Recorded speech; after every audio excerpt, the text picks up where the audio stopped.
අයිබෝන් 10 ශ්‍රේණියේ භාග පාඩමේ පළවෙනි කොටස. හරි. දැන් භාග පාඩමේ කරුණු අපි දැනගන්න ඕන කරුණු කතා කරද්දී මම පළවෙනි කරුණ කතා කරන්න ගන්නවා පුංචි උදාහරණයක්. මම ගන්නවා පාසලක පන්ති 4ක්. මේ පන්ති 4 බැලුවොත් මම ගන්නවා 8 ශ්‍රේණිය, 9 ශ්‍රේණිය, 10 ශ්‍රේණිය සහ 11 ශ්‍රේණිය කියලා පන්ති 4ක් ගන්නවා. මේ පන්ති 4 8 ශ්‍රේණියේ ළමයි 5 දෙනෙක් ඉන්නවා. 9 ශ්‍රේණියේ ළමයි 9 දෙනෙක් ඉන්නවා. 10 ශ්‍රේණියේ ළමයි මම ගන්නවා 6 දෙනෙක් විදිහට. ඒ වගේම 11 ශ්‍රේණියේ ළමයි 10 දෙනෙක් ඉන්නවා. හරි. දැන් මේ පන්ති 4ෙම ළමයි කීයක් ඉන්නවද කියලා බැලුවොත් 8 ශ්‍රේණියේ 5යි, 9 ශ්‍රේණියේ 9යි, 5යි 9යි 14යි, මෙතන 6ක් ඉන්නවා 20යි. 20යි 10යි 30යි. මේ පන්ති 4ෙම ළමයි 30 දෙනෙක් ඉන්නවා. හරි. දැන් මේ පන්ති 4 බැලුවොත් එහෙම මේ පන්ති 4 ළමයි ප්‍රමාණය ගැන මට කතා කරන්න පුළුවන් මේ විදිහට. දැන් මට කියන්න පුළුවන් මේ 8 පන්ති ළමයි 5 දෙනෙක් ඉන්නවා. 9 පන්ති ළමයි 9 දෙනෙක් ඉන්නවා. 10 පන්ති ළමයි 6 දෙනෙක් සහ 11 පන්ති ළමයි 10 දෙනෙක් ඉන්නවා කියලා මට කියන්න පුළුවන්. ඒ වගේම මේ ළමයි ප්‍රමාණය ගැන මට කතා කරන්න පුළුවන් තව විදිහක් තියෙනවා. ඒක තමයි මෙතන අපි දන්නවා මේ ළමයි මේ පන්ති 4ෙම ළමයි 30 දෙනෙක් ඉන්නවා. අන්න මේ 30 දෙනා සම්පූර්ණ ප්‍රමාණයත් එක්ක මේ ළමයි ගන්න මට කියන්න පුළුවන්. එතකොට මට කියන්න පුළුවන් සම්පූර්ණ ළමයි 30 දෙනාගෙන් 5 දෙනෙක් ඉන්නේ 8 ශ්‍රේණිය කියලා කියන්න පුළුවන්. සම්පූර්ණ ළමයි 30 දෙනාගෙන් 9 දෙනෙක් ඉන්නේ 9 ශ්‍රේණිය කියලා කියන්න පුළුවන්. සම්පූර්ණ ළමයි 30 දෙනාගෙන් 6 දෙනෙක් ඉන්නේ 10 ශ්‍රේණිය කියලා කියන්න පුළුවන්. සම්පූර්ණ ළමයි 30 දෙනාගෙන් 10 දෙනෙක් ඉන්නේ 11 ශ්‍රේණිය කියලා මට කියන්න පුළුවන්. දැන් මම මේක පොඩ්ඩක් ලිව්වොත් එහෙම සම්පූර්ණ ළමයි 30 දෙනාගෙන් පහක් ඉන්නේ 8 ශ්‍රේණියේ. ඒ වගේම සම්පූර්ණ ළමයි 30 දෙනාගෙන් 9 දෙනෙක් ඉන්නේ 9 ශ්‍රේණියේ. සම්පූර්ණ ළමයි 30 දෙනාගෙන් 9ක් ඉන්නේ 9 ශ්‍රේණියේ. ඒ වගේම සම්පූර්ණ ළමයි 30 දෙනාගෙන් 6 දෙනෙක් ඉන්නේ 10 ශ්‍රේණියේ. සම්පූර්ණ ළමයි 30න් 6ක් ඉන්නේ 10 ශ්‍රේණියේ. ඒ වගේම සම්පූර්ණ ළමයි 30න් 10ක් ඉන්නේ 11 ශ්‍රේණියේ. සම්පූර්ණ ළමයි 30න් 10ක් ඉන්නේ 11 ශ්‍රේණිය. හරි. දැන් මෙතන බැලුවොත් එහම අර අපි කතා කරේ මෙතන සම්පූර්ණ ළමයි ප්‍රමාණයත් එක්ක තමයි මම මේ පන්ති වල ළමයි වල ගාණ කිව්වේ. එතකොට සම්පූර්ණ ළමයි 30න් 5ක්, 30න් 9ක්, 30න් 6ක් සහ 30න් 10ක් කියලා මට කියන්න පුළුවන්. දැන් මෙතන මෙන්න මේ 30න් 5ක් කියන එක මම මේ සිංහල අකුරු දෙකකුත් සම්බන්ධ කරලා තමයි මේ 30න් 5ක් කියලා මම කතා කරන්නේ. 30න් 9ක් කියලා කතා කරන්නේ සිංහල අකුරු දෙකක් සම්බන්ධ කරලා 30න් 6ක් කියන එකයි 30න් 10ක් කියන එකත් ඒ වගේ. දැන් මම මෙන්න මේ ඒ කියන්නේ සිංහල අකුරු සම්බන්ධයක් නැතුව මට පුළුවන් මෙන්න මේ 30න් 5ක් කියන එක අංක වලින් විතරක් කියන්නේ. ඒ කියන්නේ 30න් 5ක් කියන අදහසමයි දෙන්නේ. මම අංක වලින් විතරක් ලියනවා. ඒ වගේම මේ 30න් 9ක් කියන එකේ අදහසම තමයි. හැබැයි මම අංක වලින් විතරයි ඒක ලියන්න හදන්නේ. දැන් එතකොට මේ 30න් 5ක් ඉන්නේ 8 ශ්‍රේණියේ, 30න් 9ක් ඉන්නේ 9 ශ්‍රේණියේ, 30න් 6ක් ඉන්නේ 10 ශ්‍රේණියේ, 30න් 10ක් ඉන්නේ 11 ශ්‍රේණියේ. හරි. දැන් මෙන්න මේ මට ඕනේ මේ 30න් 5ක් කියන එක අංක වලින් විතරක් ප්‍රකාශ කරන්න. 30න් 5ක් කියන එක සිංහල අකුරු නැතුව අංක වලින් විතරක් ප්‍රකාශ කරනකොට සම්පූර්ණ ප්‍රමාණය 30 කියන එක ලියනවා. ඒ වගේම ඊට උඩින් ඉරි කෑල්ලක් ගාලා මෙන්න මේ පහේ කොටස අන්නේ කොටස මම මෙතනින් ඉරි කෑල්ල උඩින් ලියන්න ඕනේ. එතකොට දැන් මේ 30න් 5ක් කියලා සිංහලෙන් කියනවා වගේම මෙන්න මේ ඉලක්කම් දෙක අපි කියවන්නේ 30න් 5ක් කියලා. 30න් 5ක් කියලා මේ ඉරි කෑල්ලෙන් යට ලියන්න ඕනේ අර සම්පූර්ණ ප්‍රමාණය. ඒ වගේම ඉරි කෑල්ලෙන් උඩ ලියන්න ඕන අර 8 ශ්‍රේණියට අදාළ කොච්චර ප්‍රමාණයක් ඉන්නවද කියලා. දැන් මම මේ 30න් 9 කියන එකත් අන්න අර අංක වලින් විතරක් ලිව්වොත් එම සම්පූර්ණ ප්‍රමාණය 30න් 9ක් කියන එකයි. ඒ වගේම 30න් 6 කියන එකත් මම අංක වලින් විතරක් ලිව්වොත් එම සම්පූර්ණ ප්‍රමාණය 30න් 6ක් කියන එකයි. සම්පූර්ණ මෙතන බැලුවොත් එම 30න් 10ක් කියන එක අංක වලින් කියවන්න සම්පූර්ණ ප්‍රමාණය 30න් 10ක් කියන එකයි. දැන් මේකේදී ඔයා බලන්න ඕනේ මෙන්න මේ සිංහල අකුරුත් එක්ක සම්බන්ධ කරලා මුලින් ලිව් එක මම අංක වලින් විතරක් ලිව්වා. එතකොට මේක කියවන්නේ 30න් 5ක්, 30න් 9ක්, 30න් 6ක් සහ 30න් 10ක් විදිහට තමයි කියන්නේ. මේකේදී අර සම්පූර්ණ ප්‍රමාණය අර අපි දන්නවා සම්පූර්ණ ප්‍රමාණය අංකය තමයි ඉරි කෑල්ලෙන් යටට ලියන්න ඕනේ. ඉරි කෑල්ලෙන් උඩට අදාළ කොච්චර ප්‍රමාණයක් ඉන්නවද කියලා ඒ ප්‍රමාණය තමයි උඩින් ලියන්න ඕනේ. මේකේදී ඔයා බලන්න මේ සම්පූර්ණ ප්‍රමාණය කියන්නේ අන්න ඒක තමයි වැඩි අංකය. මේ පහට වඩා වැඩි 30. අර සම්පූර්ණ ප්‍රමාණයේ අංකය විශාලයි. ඒ කියන්නේ අර විශාල අංකයක් වෙනවා මෙන්න මේ යටින් ලියන අංකය. ගොඩක් වෙලාවට බලද්දි මෙන්න මේ යටින් ඒ කියන්නේ ඉරි කෑල්ල යටින් ලියන අංකය විශාල අංකයක් වෙනවා. එතකොට සම්පූර්ණ ප්‍රමාණය තමයි අපි මේ ඉරි කෑල්ල යටින් ලියන්නේ. ඊට අදාළ අංකය තමයි ඉරි කෑල්ල උඩින් ලියන්නේ. හරි. දැන් අර අපි සාමාන්‍ය සංඛ්‍යා වගේම මෙන්න මේ අංක දෙකක් තියෙන සංඛ්‍යාත් අපි දැන් මෙතනදී දැක්කා. දැන් මම ගත්තොත් එහෙම ඒ වගේ අංක ටිකක් අන සම්පූර්ණ ප්‍රමාණය 10න් දෙකක් කියන එක. ඒ වගේම 20න් 3 කියලා ගත්තොත් අන සම්පූර්ණ ප්‍රමාණය 20න් 3ක් කියන එක. ඒ වගේම මම ගන්නවා 40න් 5 කියලා. 40න් 5 කියන්නේ අන සම්පූර්ණ ප්‍රමාණය 40න් 5ක් කියන එකයි. දැන් මෙතනදිත් අර බලන්න සම්පූර්ණ ප්‍රමාණය අංකයේ විශාල අංකයක්. මෙතන 20 කියන එක 3ට වඩා වැඩි. ඒ කියන්නේ විශාල අංකයක්. 5ට වඩා වැඩි 40 යන විශාල අංකයක්. මෙතනදී ඔයා පොඩ්ඩක් මතක තියාගන්න ඕනේ මේ අර සම්පූර්ණ ප්‍රමාණය අංකයේ විශාල අංකයක් වෙන්න ඕනේ උඩ තියෙන අංකයට වඩා. හරි. දැන් මෙතන බැලුවොත් මේ සංඛ්‍යා 10න් 2 20න් 3 40න් 5. දැන් මම දන්නවා ගණන් කරන සංඛ්‍යා අපි ගත්තොත් එහෙම 1 2 3 4 5 6 7 මට මෙහෙම ඕන තරම් කියාගෙන යන්න පුළුවන්. මෙන්න මේ ගණන් කරන සංඛ්‍යාවලට අපි කියනවා ගණින සංඛ්‍යා කියලා. ගණින සංඛ්‍යා කියලා අපි නමක් කියනවා. ඒ වගේම මෙන්න මේ අංක දෙකකින් සමන්විත මෙන්න මේ සංඛ්‍යාවලට මේ ගණින මේ ගණන් කරන සංඛ්‍යාවලට ගණින සංඛ්‍යා කියනවා වගේ මෙන්න මේ අංක දෙකකින් සමන්විත මෙන්න මේ සංඛ්‍යාවලට මේගොල්ලෝ නමක් කියනවා. ඒගොල්ලෝ ඒ කියන්නේ මේ අංක දෙකකින් සමන්විත වෙලා තියෙන මෙන්න මේ වගේ සංඛ්‍යාවලට අපි භාග සංඛ්‍යා කියලා කියනවා. භාග සංඛ්‍යා කියලා තමයි මේ සංඛ්‍යාවලට කියන්නේ. හරි. හරි. දැන් එතකොට මේ 10න් 2 කියන එකත් භාග සංඛ්‍යාවක්, 20න් 3 කියන එකත් භාග සංඛ්‍යාවක්, 40න් 5 කියන එකත් භාග සංඛ්‍යාවක්. දැන් ඔයාව භාග සංඛ්‍යාවක් දැක්ක ගමන් අඳුර ගන්න පුළුවන් වෙන්න ඕනේ වාට. දැන් මම 20න් 3 කියන භාග සංඛ්‍යාව ගත්තොත් එහෙම මම ගන්නවා 20න් 3. 20න් 3 කියන භාග සංඛ්‍යාව ගත්තොත් එහෙම මේ භාග සංඛ්‍යාවල මේ ඉරි කැලෙන් උඩත් අනිවාර්යෙන් සංඛ්‍යාවක් තියෙනවා. අනිවාර්යෙන් ඉරි කැලෙන් යටත් සංඛ්‍යාවක් තියෙනවා භාග සංඛ්‍යාවක. අන්න ඒගොල්ලෝ මේ සංඛ්‍යාවට භාග සංඛ්‍යාව කියන නම වගේම මේ ඉරි කැලෙන් උඩ තියෙන සංඛ්‍යාවටත් ඒගොල්ලෝ නමක් දෙනවා. ඒ වගේම මේ ඉරි කැලෙන් යට තියෙන සංඛ්‍යාවටත් ඒගොල්ලෝ නමක් දෙනවා. මේ ඉරි කැලෙන් උඩ තියෙන සංඛ්‍යාවට ඒගොල්ලෝ නම දෙනවා ලවය කියලා. ඒ වගේම මේ ඉරි කැලෙන් යට තියෙන සංඛ්‍යාවට ඒගොල්ලෝ නම දෙනවා හරය කියලා. එතකොට ඔයා අනිවාර්යෙන් භාග සංඛ්‍යාවක ලවය තියෙන්නේ කොහෙද හරය තියෙන්නේ කොහෙද කියලා දැනගෙන ඉන්න ඕනේ. එතකොට හරය කියන්නේ අන්න ඉරි කැලෙන් යට තියෙන සංඛ්‍යාවට හරය කියලා කියනවා. ඉරි කැලෙන් උඩ තියෙන සංඛ්‍යාවට ලවය කියලා කියනවා. දැන් ඔයා මේ නම් දෙක අනිවාර්යෙන් දැනගෙන ඉන්න ඕනේ. දැන් මම ගත්තොත් එහෙම 10න් 2 කියලා භාගයක්. දැන් මේකෙදි මේ භාගය දැක්කම මේක 10න් 2 කියලා ඔයාලට අඳුර ගන්න පුළුවන්. ඔයාට මේ 10න් 2 කියන එක නොදී ඔයාට දුන්නොත් හරය 10ක් වන සහ ලවය 2ක් වන කියලා අන්න එතකොට ඔයා දැනගන්න ඕනේ මේ භාගයේ හරය මොන සංඛ්‍යාවද ලවය මොන සංඛ්‍යාවද ඒ වගේම හරය ලවය ඔයා ලියන්නේ කොහෙද කියලා ඔයා දැනගෙන ඉන්න ඕනේ. එතකොට ඔයා දන්නවා හරය කියන්නේ හරය 10 නම් අන්න හරය තියෙන ඉරි කැලෙන් යට ඒ වගේම ලවය තියෙන ඉරි කැලෙන් උඩින්ද අන්න ලවය 2ක් කියලා ඔයාට 10න් 2 කියලා අන්න එතකොට ලියා ගන්න පුළුවන්.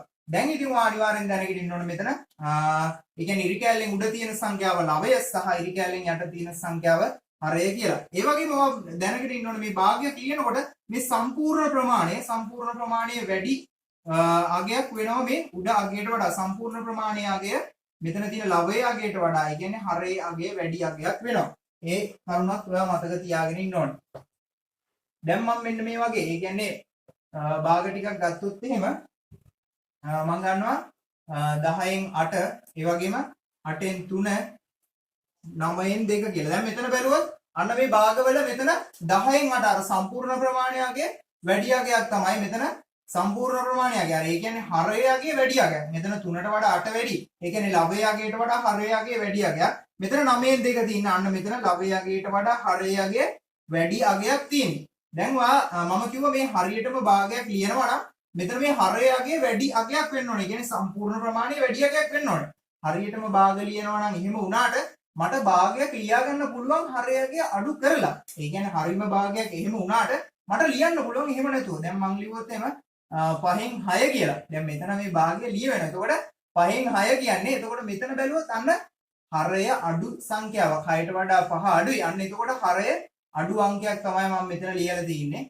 ඒ වගේම මම තව එකක් ගත්තොත් 6න් 8. අන්න මෙතනත් 8ට වඩා 6 අඩු. ඒ කියන්නේ ලවයට වඩා හරයේ අංකය අඩු වගේක් තියෙනවා. අන්න එතන භාගයත් අර මේ භාගවලට අර හරීම භාගවලට වඩා වෙනස් භාගය. මොකද හරයගේ අඩු අංකයක් තියෙන්නේ. මෙතන බැලුවොත් හරයේ අංකය අඩු වගේක් තියෙනවා. දැන් මම ගත්තොත් එහෙම 20න් 23 කියලා. 20න් 23 කියන්නේ අන්න මෙතනත් මේ අර සම්පූර්ණ ප්‍රමාණය. ඒ කියන්නේ හරයගේ ලවයගේට වඩා අඩු වගේක් තමයි තියෙන්නේ. අන්න එතකොට මේ හරියටම ලියන භාගත් එක්ක බලද්දි වෙනසක් තියෙනවා මේ භාගවල.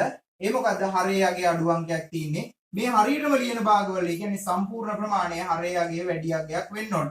අන්න ඒ වෙනස හින්දා මේගොල්ලෝ මෙන්න මේ භාග දෙකටත් නම් දෙකක් තියෙනවා. අපි මේ හරියටම ලියන භාගය ඒ කියන්නේ හරයගේ සම්පූර්ණ ප්‍රමාණයගේ වැඩි අංකයක් වෙන්න ඕනේ. අන්න ඒ භාග අපි හරි භාග කියලා කිව්වා. අන්න ඒ භාග වලට මේගොල්ලෝ කියනවා නියම භාග කියලා මේගොල්ලෝ නම දෙනවා. ඒ කියන්නේ හරයගේ වැඩි භාගවලට නියම භාග කියනවා. ඒ වගේම හරයගේ අඩු ඒ කියන්නේ සම්පූර්ණ ප්‍රමාණය අඩු අංකයක් වෙන භාගවලට මේගොල්ලෝ අර වෙනස් භාග හින්දා මේගොල්ලෝ විෂම භාග කියලා ඒකට නම දෙනවා. විෂම භාග කියලා ඒකට නම දෙනවා. දැන් ඔයා දැනගෙන ඉන්න ඕනේ නියම භාගයක් කියන්නේ අර හරයගේ කියන්නේ සම්පූර්ණ ප්‍රමාණයේ අගය අර වැඩි අංකයක් වෙන්න ඕනේ. විෂම භාගයක් කියන්නේ අන්න සම්පූර්ණ ප්‍රමාණයගේ හරයේ අගය අර ලවයේ අගයට වඩා අඩු අගයක් වෙනවා නම් අන්න ඒ භාගය විෂම භාගයක් වෙනවා. දැන් අනිවාර්යෙන් නියම භාග සහ විෂම භාග ඔයා අඳුර ගන්න දැනගෙන ඉන්න ඕනේ. දැන් මම අන්න ඒ වගේ භාග ටිකක් ගත්තොත් එහෙම නියම භාග සහ විෂම භාග වෙන් කරන්න මම ගන්නවා 5න් 2 ඒ වගේම 3න් 5 ඒ වගේම 10න් 2 20න් 25 ඒ වගේම 15න් 14. දැන් මෙතන බැලුවොත් මේ අංකවල විෂම භාග සහ නියම භාග මට වෙන් කරගන්න ඕනේ. නියම භාගයක් කියන්නේ අර සම්පූර්ණ ප්‍රමාණය. ඒ කියන්නේ හරයගේ වැඩි අගයක් වෙනවා නම් ඒක නියම භාගයක් වෙනවා. විෂම භාගයක් වෙන්නේ හරයගේ අඩු අගයක් වෙනවා නම් ලවයේ අගයට වඩා අන්න ඒක විෂම භාගයක් වෙනවා. දැන් මම 5න් 2 කියලා ගත්තොත් මේකේ ලවයේ 2ක් සහ හරයගේ 5යි. අන්න 2ට වඩා 5 වැඩි. ඒ කියන්නේ හරයගේ වැඩි අගයක් සම්පූර්ණ ප්‍රමාණයේ වැඩි අගයක්. අන්න එහෙනම් මේක නියම භාගයක්. හරි. එතකොට 3න් 5 කියලා ගත්තොත් අන්න 3න් 5 කියන්නේ ලවයගේ 5යි හරයගේ 3යි. අන්න මේකේ හරයේ අගය ලවයේ අගයට වඩා අඩු සංඛ්‍යාවක්. අන්න ඒකින්ද මේක සම්පූර්ණ ප්‍රමාණයේ අඩු සංඛ්‍යාවක් කියන්නේ මේකට මට විෂම භාග ගණයට තමයි මේ භාගය දාන්න වෙන්නේ. දැන් මෙතන 10න් 2 කියලා ගත්තොත් අන්න ලවයගේ මෙතන 2යි හරයගේ 10යි. අන්න 2ට වඩා 10 වැඩි. ඒ කියන්නේ හරයගේ වැඩි සම්පූර්ණ ප්‍රමාණය වැඩි. ඒකින්ද මට මේක නියම භාගයක් කියලා කියන්න පුළුවන්. 20න් 25 කියන්නේ අන්න ලවයගේ 25යි හරයගේ 20යි. අන්න මෙතන ලවයගේට වඩා හරයගේ අඩු අංකයක් සම්පූර්ණ ප්‍රමාණය අඩු අංකයක්. ඒකින්ද මේ භාගයත් මට විෂම භාගයක් කියලා තමයි කියන්නේ. 15න් 14 ගත්තොත් එහෙනම් මේකේ ලවයගේ 14යි 15 කියන්නේ හරයගේ අන්න 14ට වඩා වැඩි 15. අන්න ඒ කියන්නේ හරයගේ වැඩි සම්පූර්ණ ප්‍රමාණය වැඩි. ඒකින්ද මේකට මට නියම භාගයක් කියලා කියන්න පුළුවන්. නියම භාගයක් කියලා කියන්න පුළුවන්. හරි. දැන් ඔයා අනිවාර්යෙන් දැනගෙන ඉන්න ඕන නියම භාග සහ විෂම භාග වෙන් කරලා අඳුර ගන්න. හරි. ඊළඟ කරුණ කියන්න මම පොඩි උදාහරණයක් ගන්නවා. මම ගන්නවා කේක් එකක්. මේ කේක් එක මම හරියටම 4කට බෙදනවා. මේ 4කට බෙදලා සම්පූර්ණ කොටස් 4කට බෙදනවා. මේ සම්පූර්ණ කොටස් 4න් මම එක කොටසක් ගන්නවා. සම්පූර්ණ කොටස් 4න් එක කොටසක් තමයි ගන්නෙ. මේ වගේම ඒ ප්‍රමාණයම තව කේක් එකක් ගන්නවා. ඒකෙන් මම සම්පූර්ණ එකම ගන්නවා. ඒ කියන්නේ මේ සම්පූර්ණ එක කේක් එකම ගන්නවා. ඒ වගේම මේ වගේම තව එකක් ගන්නවා. ඒ කියන්නේ ඒකෙත් මම සම්පූර්ණ එකම ගන්නවා. අන්න එතකොට සම්පූර්ණ එකේවා දෙකක් තියෙනවා. ඒ වගේම ඒ වගේ එකකින් 4න් එකක කොටසක් තමයි තියෙන්නේ. දැන් බැලුවොත් එimhe මේ තුනම මට එකකට තමයි ගන්න ඕනේ. ඒ කියන්නේ එකම භාගයක් විදියට තමයි මට ලියා ගන්න ඕනේ. දැන් මෙතන මේක නම් භාගයක් විදියට 4න් 1යි කියලා ලියලා තියෙනවා. මෙතන භාගයක් නෙමෙයි සම්පූර්ණ එකක්. මෙතන භාගයක් නෙමෙයි සම්පූර්ණ එකක්. මේක වෙන වෙනම කතා කරොත් මේක සම්පූර්ණ එකක්, මේකත් සම්පූර්ණ එකක්. මේකේ 4න් එකක කොටසක්. මට ඕනේ මේ තුනම එක භාගයක් විදියට ප්‍රකාශ කරන්න. දැන් බැලුවොත් මේ තුනම එක භාගයක් විදියට ප්‍රකාශ කරන්නේ මෙතන 1යි මෙතන 1යි සම්පූර්ණ ඒවා දෙකක් තියෙනවා. සම්පූර්ණ ඒවා දෙකක් තියෙන එක මම දෙක මෙහෙම ලියනවා. ඒ වගේම භාගයේ කොටස් අන්න 4න් එකක් තමයි තියෙන්නේ. 4න් එක කියන එක මම මෙන්න මෙහෙම ලියනවා. අන්න එතකොට මේ තුනම මම එක භාගයක් විදිහට ලිව්වා. අන්න එතකොට මේක කියවන්නේ 2යි 4න් එක විදිහට. 2යි 4න් එක විදිහට තමයි මේක කියවන්නේ. දැන් ඔයා දැක්කොත් එහෙම 3යි 5න් 2 කියලා 3යි 5න් 2 කියන්නේ අන්න සම්පූර්ණ ඒවා 3ක් සහ 5න් 2ක කොටසක්. ඒ වගේම 4යි 2න් 1 දැක්කොත් එහෙම අන්න සම්පූර්ණ ඒවා 4ක් සහ 2න් 1ක කොටසක්. 4යි 2න් 1 කියන්නේ සම්පූර්ණ ඒවා 4ක් සහ 2න් 1ක කොටසක්. දැන් මම ඉස්සෙල්ලා භාග කතා කරා 5න් 3 5න් 3 4න් 2 මෙන්න මේවේ අංක දෙකයි තිබුණේ මේ භාගවල අංක දෙකයි. මේක නියම භාගයක් වෙන්න පුළුවන් විෂම භාගයක් වෙන්න පුළුවන්. ඒ වුණාට මේ භාග જાති දෙකටම තිබුණේ අංක දෙකයි. දැන් මේ භාගයට අංක 3ක් තියෙනවා. මෙතන 4යි 2න් 1කටත් අංක 3ක් තියෙනවා. 3යි 5න් 2කටත් අංක 3ක් තියෙනවා. 2යි 4න් 1කටත් අංක 3ක් තියෙනවා. අන්න මේ අංක 3ක් තියෙන භාගවලටත් මේගොල්ලෝ විශේෂ නමක් කියනවා. ඒ වගේම මේගොල්ලෝ දෙන නම තමයි මේ බලන්න මෙතන අංක 3කින් තමයි මේ භාගය හැදිලා තියෙන්නේ. මෙතනත් අංක 3ක් තියෙනවා. මෙතනත් අංක 3ක් තියෙනවා. මේගොල්ලෝ මේ අංක 3ක් මිශ්‍ර වෙලා හැදිලා තියෙන හින්දා මේ භාග මෙතනත් අංක 3ක් තියෙනවා. මෙතනත් අංක 3ක් තියෙනවා. මෙතනත් අංක 3ක් තියෙනවා. අංක 3ක් මිශ්‍ර වෙලා හැදිලා හින්දා අර මිශ්‍ර කියන වචනේම දාලා මේගොල්ලෝ මේකට කියනවා මිශ්‍ර භාග කියලා. ඒ වගේ මිශ්‍ර භාග කියන්නේ එතකොට ඔයා දැනගෙන ඉන්න ඕනේ අංක 3කින් හැදිලා තියෙන භාගවලට මිශ්‍ර භාග කියලා තමයි කියන්නේ. අන්න එතකොට ඔයා දැන් භාග જાති තුනක් දන්නවා. විෂම භාග, නියම භාග සහ මිශ්‍ර භාග කියලා භාග තුනක් දන්නවා. හරි. දැන් මම ඊළඟ කරුණ කියන්න විෂම භාග ටිකක් උදාහරණයක් ගන්නවා. එතකොට විෂම භාගයක් කියන්නේ හරේ යගේ අඩු අංකයක් වෙන්න ඕනේ ලවයේ යගේට වඩා. එතකොට මම 5 ලිව්වොත් හරේ යගේට 5ට වඩා වැඩි අංකයක් වෙන්න ඕනේ. මම ගත්තොත් 7 කියලා. අන්න 5ට වඩා වැඩි 7. අන්න එතකොට ලවයේ යගේ 7යි හරේ යගේ 5යි. අන්න එතකොට මේක විෂම භාගයක් තමයි. හරේ යගේ අඩු අංකයක්. මම තව අංකයක් ගත්තොත් 10න් 13. 10න් 13 කියන්නේ අන්න හරේ යගේ 10යි ලවයගේ 13යි. අන්න 10න් 13 කියන්නේ ඒක හරයගේ අඩු සංඛ්‍යාව සම්පූර්ණ ප්‍රමාණය අඩු සංඛ්‍යාවක්. ඒ කියන්නේ මේක විෂම භාගයක් වෙනවා. දැන් ඊළඟට ගත්තොත් 20න් 24 20න් 24 ගත්තොත් අන්න මෙතන හරයගේ 20 ලවයගේ 24. අන්න 20න් 24 කියන්නේ අර සම්පූර්ණ ප්‍රමාණය හරයගේ අඩු වගේක් තියෙන. ඒ කියන්නේ මේකත් විෂම භාගයක්.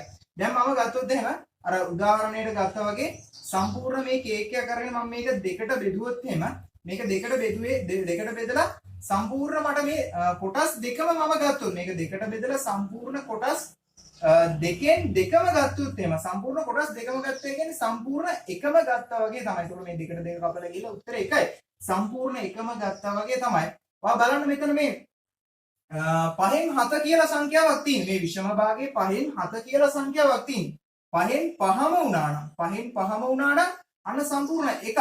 5න් 5ම වුණා නම් සම්පූර්ණ එකක්. 2න් 2 කියලා කියන්නේ අන්න සම්පූර්ණ එකක්. 7න් 7 කියන්නේ අන්න සම්පූර්ණ එකක කොටසක්. 4න් 4 කියන්නේ අන්න සම්පූර්ණ එකක කොටසක්. දැන් මෙතන බැලුවොත් 5න් 7ක් තමයි තියෙන්නේ. 5න් 7ක් තියෙන්නේ. 5න් 5ක් කියන්නේ අන්න සම්පූර්ණ එකක කොටසක්. 5න් 7ක් තියෙනවා මෙතන. අන්න 5ටත් වැඩි සංඛ්‍යාවක් ලවයට තියෙන්නේ. ඒ කියන්නේ 5න් 5ක් වෙන්නේ එක කොටසක්. ඒකට 5 ඉඳලා 4 තව දෙකකුත් ඉතුරුයි. දැන් මම අර 2යි 4න් 1 විදිහට මම ඉස්සෙල්ලා ලිව්වේ. මෙතන සම්පූර්ණ ඒවා දෙකක් සහ 4න් එකක කොටසක්. දැන් මෙතන බලන්න මෙතන සම්පූර්ණ 5න් 5ක් කියන්නේ සම්පූර්ණ එකක්. අන්න ඒ කොටස මම මේ දෙක ලිව්වා වගේ මට ඒ කොටස මෙතන 5 ඒවා එකක් තියෙන ඉන්න 7ට 5 ඒවා එකයි. අන්න සම්පූර්ණ කොටස් මෙතන එකයි තියෙන්නේ. අන්න එහෙනම් මම එක එහෙමම ලියනවා. ඊට පස්සේ අර ඉරි කැලලක් ගහලා දැන් මේ මිශ්‍ර භාගයේ ලිව්වා වගේ ඉරි කැලලක් ගහලා ඒ වගේම බලන්න ඕනේ මෙතන අර හරයගේ පහම තමයි. ඒ පහ මම එහෙමම ලියන්න ඕනේ. දැන් මේ 7ට 5 ඒවා එකයි.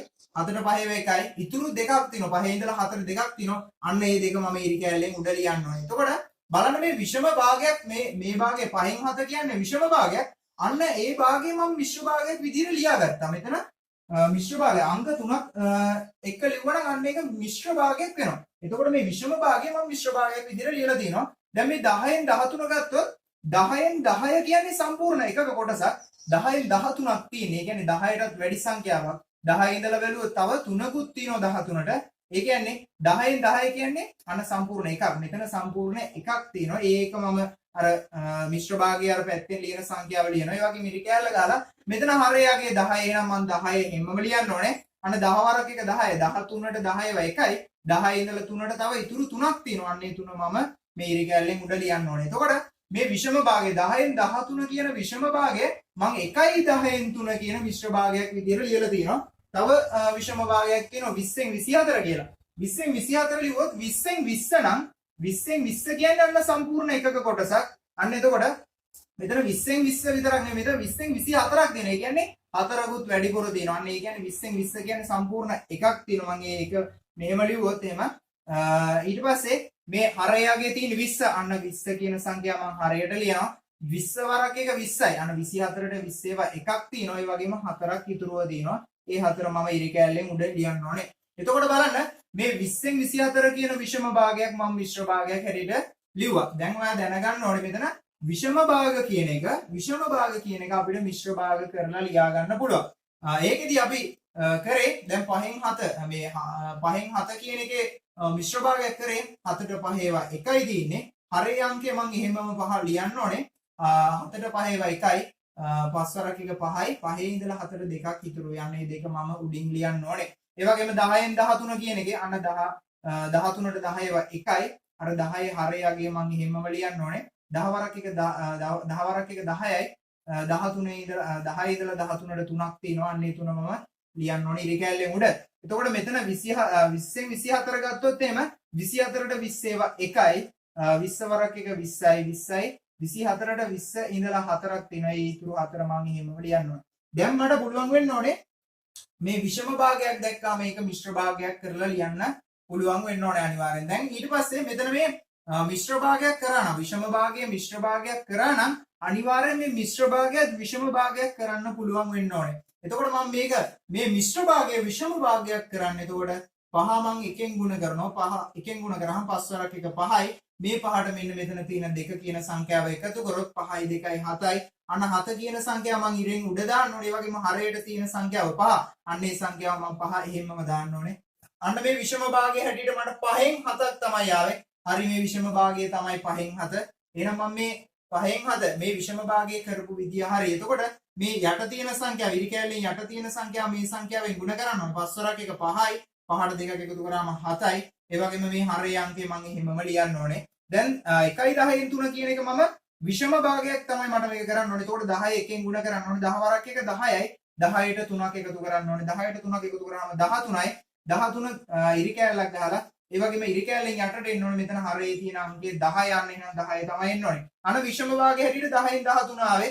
හරි 10න් 13 තමයි විෂම භාගය වෙන්නේ. ඒ කියන්නේ මේ ක්‍රමය හරි. එතකොට මේ අංකය මම මේකෙන් ගුණ කරන්න ඕනේ. 10 වරක් එක 10යි.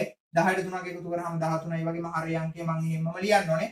මේකත් ඒ විදිහට කරොත් 20 එකෙන් ගුණ කරන්න ඕනේ. 20 වරක් එක 20යි. 20ට 4ක් එකතු කරාම උත්තරේ 24යි. අන්න ඉරි කැලේ මම උඩ සංඛ්‍යාව හොයාගත්ත 24යි කියලා. ඒ වගේම හරයගේ මෙතන 20යි තියෙන්නේ. අන්න ඒ 20 සංඛ්‍යාවම දාන්න ඕනේ. එතකොට මට විෂම භාගයේ හැටියට 20න් 24 කියන එක තමයි ආවේ. හරි 20න් 24 තමයි විෂම භාගය තියෙන්නේ.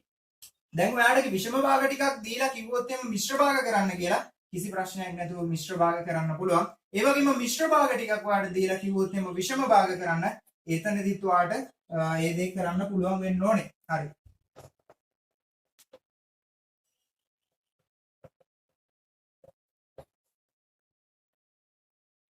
දැන් මම ගත්තොත් එහෙම විෂම භාග ටිකක් 5න් 7 ඒ වගේම 10න් 25 ඒ වගේම 20න් 42 20න් 42 දැන් 5න් 7 5න් 9 5න් 11 ගත්තොත් එහෙම දැන් මේක විෂම භාග මේවා මෙතන බැලුවොත් එහෙම අර ලවයේ අගයට වඩා හරයේ අගේ අඩුයි 5 තියෙන්නේ 11ට වඩා 5 අඩුයි ඒකින්ද මේක සම්පූර්ණ ප්‍රමාණය අඩු හින්දා මේක විෂම භාගයක්. මෙතන 25 තියෙන ලවයාගේ හරයාගේ 10යි. අන්න 10 හරයාගේ අඩුයි. ඒ කියන්නේ සම්පූර්ණ ප්‍රමාණය අඩු හින්දා ඒකත් විෂම භාගයක්. මෙතන 42 20න් 42 කියන්නේ අන්න හරයාගේ 20 42කට වඩා අඩුයි සංඛ්‍යාව. ඒකත් විෂම භාගයක් වෙනවා. දැන් මේ විෂම භාග ටික වඩා මිශ්‍ර භාග කරන්න කිව්වොත් එහෙම දැන් ඒක කරන්න එතකොට 11ට 5ව දෙකක් තියෙනවා. එතකොට 11ට 5ව දෙකයි ඒ දෙක මම මෙහෙම ලියන්න ඕනේ. මේ ඉරි කැලල ගහලා හරයාගේ 5යි ඒක මම එහෙම ලියන්න ඕනේ. එතකොට 5 වරක් දෙක 10යි 5 වරක් දෙක 10යි 10 ඉඳලා 11ට තව එකයි තියෙන්නේ මම ඒක මෙතනින් ලියන්න ඕනේ. දැන් 10න් 25 කියන එක මම මිශ්‍ර භාග කරන්න කිව්වොත් එම 25ට 10ව දෙකක් තියෙනවා. 25ට 10ව දෙකක් තියෙනවා. මේ දෙක මම ලියන්න ඕනේ. ඒ වගේම ඉරි කැලල ගහලා අර හරයාගේ 10 මම එහෙමම ලියන්න ඕනේ. එතකොට 10 වරක් දෙක 20යි 10 වරක් දෙක 20යි 20 ඉඳලා 25ට තව පහක් තියෙනවා. ඒ පහ මම ලියන්න ඕනේ ඉරි කැලෙන් උඩින්. අන්න එතකොට ඒකත් මම මිශ්‍ර භාගයක් හැටියට ලිව්වා. දැන් එතකොට 20න් 42 කියන එක මිශ්‍ර භාගයක් හැටියට ලිව්වොත් එහෙම 42ට 42ට 20 ඒවා දෙකක් තියෙනවා. 40ට 20 ඒවා දෙකයි. අන්නේ දෙක මම එහෙම ලියලා. එතකොට මේ හරයාගේ මෙතන 20යි එයාගේ මම එහෙමම ලියන්න ඕනේ. එතකොට 20 දෙකෙන් ගුණ කරාම 20 වරක් දෙක 40යි. 40 ඉඳලා 42ට දෙකක් ඉතුරු වෙනවා. අන්නේ දෙක දාන්න ඕනේ මම මේ ඉරි කැලෙන් උඩින්. අන්න එතකොට 5න් 11 කියන එක 2යි 5න් එක විදිහට මට මිශ්‍ර භාගයක් විදිහට ලියන්න පුළුවන්. 10න් 25 කියන එක 2යි 10න් 5 කියලා මට මිශ්‍ර භාගයක් විදිහට ලියන්න පුළුවන්. 20න් 42 කියන එක 2යි 20න් 2 කියලා 2යි 20න් 2 කියලා මට මිශ්‍ර භාගයක් හැටියට ලියන්න පුළුවන්. හරි. දැන් විෂම භාග අනිවාර්ය මිශ්‍ර භාගයක් හැටියට වාඩි ලියන්න පුළුවන් වෙන්න ඕනේ. දැන් මම ගත්තොත් එහෙම මිශ්‍ර භාග ටිකක් විෂම භාග කරන විදිය මම ගන්නවා 2යි 5න් 3 3යි 4න් 1 5යි 2න් 1 2න් 1. හරි. දැන් මෙතන බැලුවොත් මෙතන තියෙන 2යි 5න් 3 මෙතන තියෙන 3යි 4න් 1 5යි 2න් 1. මෙන්න මේ මිශ්‍ර භාග ටික මේ අංක තුනක් තියෙනවා නම් ඒවා ටක් ගාලා අඳුර ගන්න පුළුවන් ඔයාලට මිශ්‍ර භාග කියලා. මෙන්න මේ මිශ්‍ර භාග ටික මට විෂම භාග කරන්නයි ඕනේ. එතකොට 2යි 5න් 3 විෂම භාගයක් කරන්න ඕනේ. එතකොට මම මේ 5 දෙකෙන් ගුණ කරන්න ඕනේ. 5 වරක් 2 10යි. ඒ 10ට මම මේ 3 එකතු කරන්න ඕනේ. 10ට 3ක් එකතු කරාම උත්තරේ 13යි. ඒක ඉරි කැලෙන් උඩ ලියලා. එතකොට හරයගේ මෙතන 5යි නම් මම මෙතන හරයටත් 5 තමයි දාන්න ඕනේ. එතකොට 2යි 5න් 3 කියන එකේ විෂම භාගය හැටියට 5න් 13 කියලා එනවා. 5න් 13 කියලා එනවා. එතකොට 3යි 4න් 1 කියන එකට මට විෂම භාගයක් කරන්න ඕනේ. එතකොට 4 මම 3න් ගුණ කරනවා. 4ක් 3 12යි. 12ට මේ එක එකතු කරාම උත්තරේ 13යි. එහෙනම් ඉරි කැලෙන් උඩ මම 13 කියන සංඛ්‍යාව හොයාගත්තා.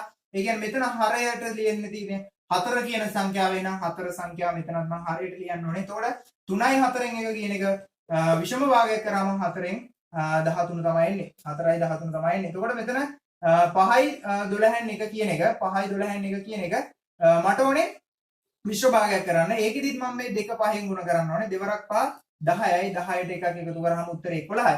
අන්න ඉරි කැලෙන් උඩ සංඛ්‍යාව 11 මම හොයාගත්තා. මෙතන හරියට තියෙන 2 කියන සංඛ්‍යාව මම මෙතනත් හරියට 2 කියන සංඛ්‍යාව ලියන්න ඕනේ. අන්න එතකොට මිශ්‍ර භාගයක් දැන් ඔයා අනිවාර්යෙන් දන්නවා විෂම භාගයක් කරන්නත් විෂම භාගයක් මිශ්‍ර භාගයක් කරන්නත් ඔයා අනිවාර්යෙන් දන්නවා.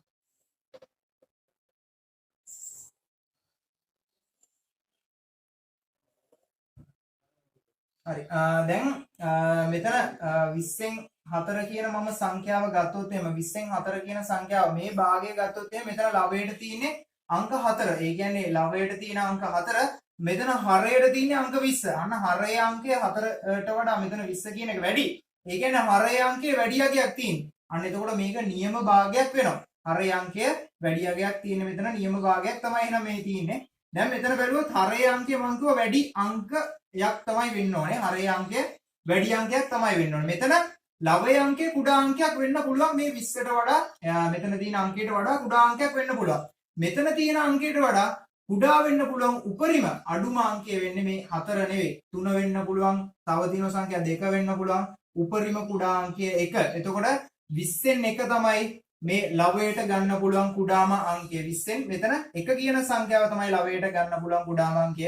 එතකොට මේ 20න් 1 ගත්තත් අන්න ලවයට මෙතන අරන් තියෙන කුඩාම අංකය මම 5න් 1 කියලා ගත්තත් අන්න හරයට උන අංකයක් වෙන්න පුළුවන්. හැබැයි ලවයට ගන්න පුළුවන් අවම අංකය 1. එතකොට මම 10න් 1 ගත්තත් අන්න ලවයට ගන්න පුළුවන් 1 තමයි සංඛ්‍යාව අවම සංඛ්‍යාව. එතකොට ගත්තොත් එහෙම 4න් 1 2න් 1 11න් 1 මේ සංඛ්‍යාවල ලවයට ගන්න පුළුවන් අවම අගය තමයි 1 කියන අංකය.